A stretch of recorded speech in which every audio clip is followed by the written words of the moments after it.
В сложные периоды кыргызстанцы показывали свои лучшие качества и часто помогали нуждающимся всей страной. В помощь жителям Баткенской области, пострадавшим в ходе конфликта на границе, на спецсчет Минфина поступило более 312 миллионов сомов. Сбор продолжается. Помимо этого, кыргызстанцы собирали гуманитарную помощь, а дети разбивали свои копилки. Общая беда сплотила не только граждан страны, но и иностранцев, которые живут в КУ. Так, граждане Пакистана и Индии собрали 100 тысяч сомов в помощь пострадавшим, а в соцсетях идут частные акции по сбору средств на закупку необходимых вещей для пограничников, в том числе медицинского назначения. Не первый раз кыргызстанцы всем миром помогают тем, кто нуждается в деньгах. Давайте вспомним самые известные ситуации. Прошлогодний конфликт на границе с Таджикистаном.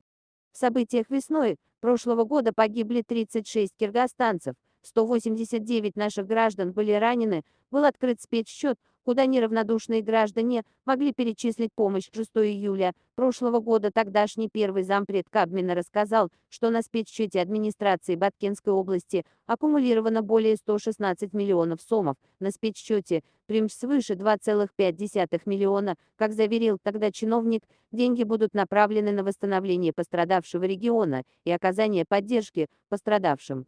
Но была не только финансовая помощь, гуманитарные грузы один за другим отправлялись в зону, пострадавшую от конфликта. Открылся штаб «Добра помощь Баткену», люди собирали деньги, продукты, вещи. Каждый помогал, чем мог, хотя времена для страны нельзя было назвать простыми. Бизнес только начинал приходить в себя после пандемийного удара, врачи день и ночь боролись на двух фронтах, спасая раненых в конфликте и больных коронавирусом. Родственники Анарбекова не согласились с заключением судебно-медицинской экспертизы. Бишкек, 5 октября, спутник, найдены фрагменты тела в бронежилете погибшего военнослужащего, погиб, возможно, пропавший без вести лейтенант Дастан Анарбеков, сообщила пресс-служба пограничной службы КНП.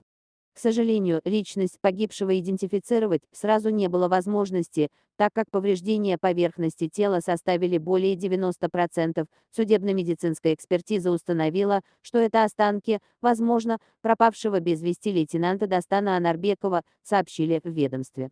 Информация о результатах ДНК-теста будет представлена родителям погибшего и его близким родственникам.